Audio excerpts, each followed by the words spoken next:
Gaano katinding krimen ang ginawa ng Filipinang ito para magsagawa ng manhunt operation laban sa kanya, hindi lang ang PNP kundi pati na rin ang Hong Kong Police, Singaporean Police, European Police at maging ang Interpol.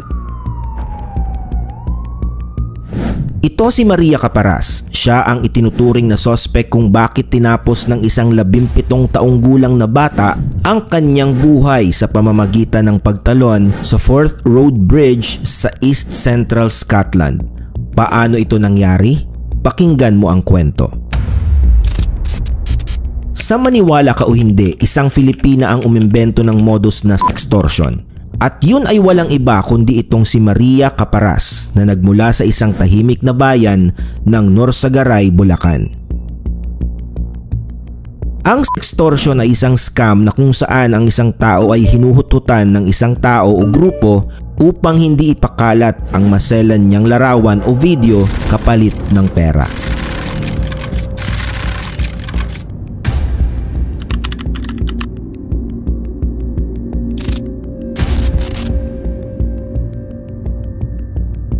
Noong July 2013, natagpuan ang wala ng buhay na katawan ni Daniel Perry, isang 17 taong gulang na binatilyo mula sa Scotland, matapos siyang tumalon mula sa isang tulay.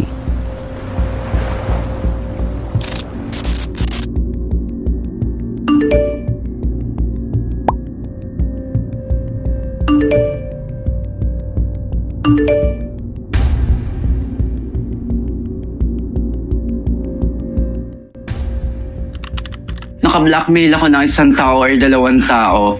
Na-blackmail ko ng 300,000 to 500,000. Sa isang buwan na nakaka-blackmail kayo ng isang tao, ilang tao na ba-blackmail? Marami. Kasi sa isang buwan, marami talaga kami na blackmail. Kasi everyday kami nag-online. Kahit sabihin mo may pera na, kumita na kami. Once na nag-online kami, nire-reserve lang muna namin yung iba para may income pa rin kami. Kumbaga, once na ma-blackmail pa namin yung magkakaroon pa kami ng pera once na nawala na ulit kami ng pera. Ayon sa investigasyon, may natanggap na chat sa Facebook si Daniel mula sa isang magandang babae na halos kaedad lamang niya at nagpakilalang mula sa United States. Nakipagkaibigan at kinuha ang loob ng binata hanggang sa ito ay mauwi sa malaswang pag-video chat sa Skype. Ang hindi alam ni Daniel, lihim na palang nire-record ng ka-video chat niya ang kanilang pribadong sandali. Wala siyang kamalay-malay na nahulog na pala siya sa patibong ng isang kilalang extortion syndicate na nagmula sa Pilipinas. Isang araw ay nakatanggap ang binata ng isang message galing sa kanyang ka-video chat at ito ay naglalaman ng isang file. Nang buksan ni Daniel ang naturang file ay nagulantang siya dahil ang laman nito ay ang kanyang recorded private moment. At dito na nga nag-umpisa ang modus ng sindikato. Hiningan si Daniel ng pera kapalit ng hindi pagpapakalat sa sensitibong video sa kanyang mga kamag-anak at kaibigan. Sa labis na takot at kahihiyan ay dali-daling nagpadala si Daniel. Ngunit hindi dito natapos ang panghuhut-hut ng grupo dahil kinabukasan ay muli na namang humingi ng pera sa binata. Umabot sa 3,000 pounds ang nakulimbat ng grupo. At nung wala nang maibigay si Daniel ay ito ang sinabi sa kanya ng kanyang kachat.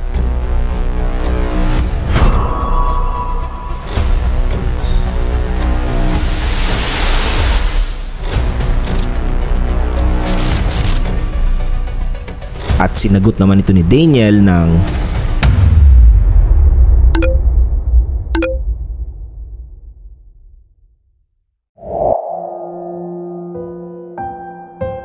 pagkatapos nga noon ay winakasan na ni Daniel Perry ang kanyang sariling buhay.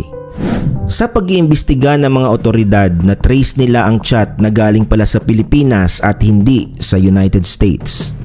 Dito na pag-alaman na hindi lang pala sa United Kingdom kung hindi pati na rin sa iba't ibang bansa nagkalat ang mga nabiktima ng grupo. Ilan sa mga bansang nabiktima ng grupo ay ang mga ito.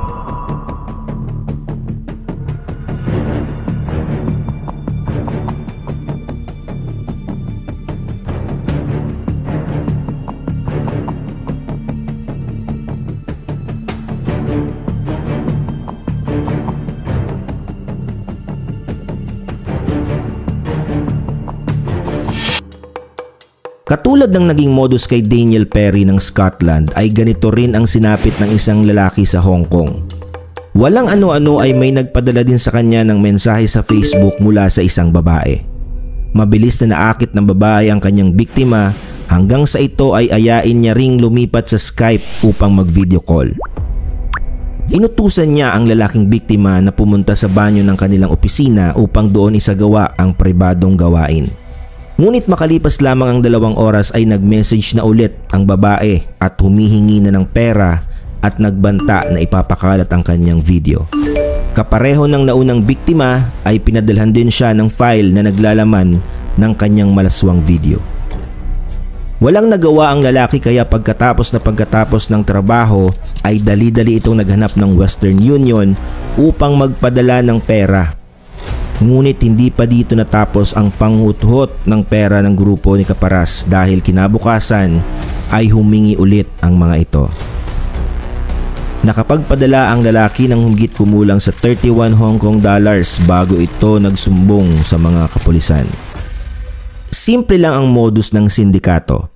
Naghahanap sila ng totoong Facebook account at i-clone nila ito. Lahat ng pinopost ng original na account ay gagayahin lamang nila ito doon sa ginawa nilang clone account. Pagkatapos nito ay maghahanap sila ng mabibiktima sa Facebook. Magpapadala sila ng random message at magkukunwaring nakikipagkaibigan. Kapag nakuha na nila ang loob ng kanilang biktima ay uumpisahan na nila itong akitin. At dito na nila aayain na mag-video call gamit ang Skype. Dahil sa lumalalang mga kaso ng sextortion sa iba't ibang bansa ay nagsanib puwersa ang mga otoridad nito. Nakipagpulong ang Interpol sa Hong Kong Police Force, Singapore Police Force at PNP na lumikha ng isang task force para imbestigahan ang noon ay bagong konsepto ng krimen na tinawag na sextortion. Makalipas ang ilang buwan ay natukoy ng mga pulisya ang sangkot na grupo at tinawag nila itong Bulacan Group sa pamumuno ni Maria Caparas.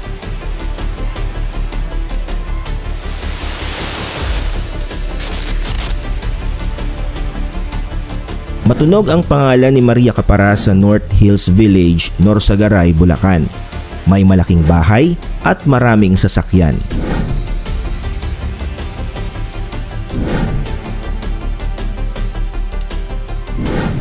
Pero paano nga ba nagsimula si Maria Caparas sa ganitong racket? Ayon sa investigasyon ay una munang namasukan si Caparas bilang isang chatter. Chatter na may halong paghuhubad sa harap ng kamera. Kumbaga, modern type of prostitution. Dito nakita ni Caparas kung gaano kadaling utuin ang ibang kalalakihan na kanyang nakakausap. Hindi mawari kung kailan at paano niya naisip ang ganitong modus, ngunit mula nung sinimulan niya ito ay unti-unti nang nagbago ang kanyang buhay. Gumawa ng sariling diskarte si Caparas at doon nga nagsimula ang konsepto ng sextortion. Ang puhunan niya ay ang karupukan ng mga kalalakihan. Ayon sa mga kapitbahay ni Caparas ay isa lamang itong dukha nung dumating sa Bulacan. Sa katunayan ay kinakailangan pa niyang humingi ng kanin sa kanyang mga kapitbahay upang may maipakain sa kanyang mga anak. Kaya naman laking pagtataka nila noong unti-unti itong yumaman na hindi maipaliwanag kung saan galing ang pera. At mas lalo nga silang namangha noong magkaroon pa ito ng 2 branches ng Western Union sa kanilang lugar. Kung matatandaan ay Western Union ang naging pangunahing money transfer service na ginagamit ng grupo ni Caparas upang makuha ang kanilang mga nakulimbat na pera. Nang mapansin ni Caparas na business is booming, ay naisipan nito na kumuha na lang ng franchise ng Western Union para mas mamanipula niya ang pasok ng pera. Ang sindikatong ito ay binubuo ng 2 grupo. Isang nambibiktima online at yung isa naman ay tagagawa ng peking ID at taga-withdraw ng mga na-scam na pera. Sa pagbukas niya ng sariling branch ng Western Union ay mas madali nilang nailalabas ang pera gamit ang mga fake ID. Gaano ka-notorious ang grupong ito? Ganito. Ang ilan sa mga Western Union branches na malapit sa kanilang nasasakupan ay nakapagtala ng pinakamataas na remittance ng pera sa buong mundo noong 2014 to 2015. Ang Philippine National Police ay nagsagawa ng isang crackdown laban sa Bulacan Group na tinawag nilang Operation Strike Back. Naaresto si Maria Caparas at ilan sa kanyang mga tauhan sa sindikato. Kinasuhan nila ito ng robbery extortion, ngunit na-dismiss ng prosecutor dahil sa lack of probable cause. Nag-file ang PNP ng motion for reconsideration, ngunit na-deny lamang ito muli. Malawak ang impluwensya ni Caparas. Sa dami ng pera nito ay hindi naging katakataka na kaya nitong bilhin ang hustisya. Sa katunayan, halos 80% sa mga residente ng North Hills Village ay nagtatrabaho para sa sindikato ni Caparas. Kaya kung magtatanong ka tungkol kay Maria Caparas ay biglang magkaka-amnesia ang mga ito.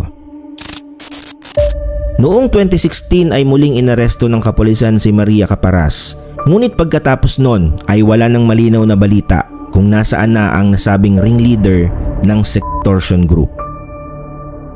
Isa lamang itong patunay na may malaki pa ring bitak sa hustisya ng ating bansa. Kung saan man papunta ang kaso ni Caparas, naway makuha ng mga biktima ang nararapat na hustisya.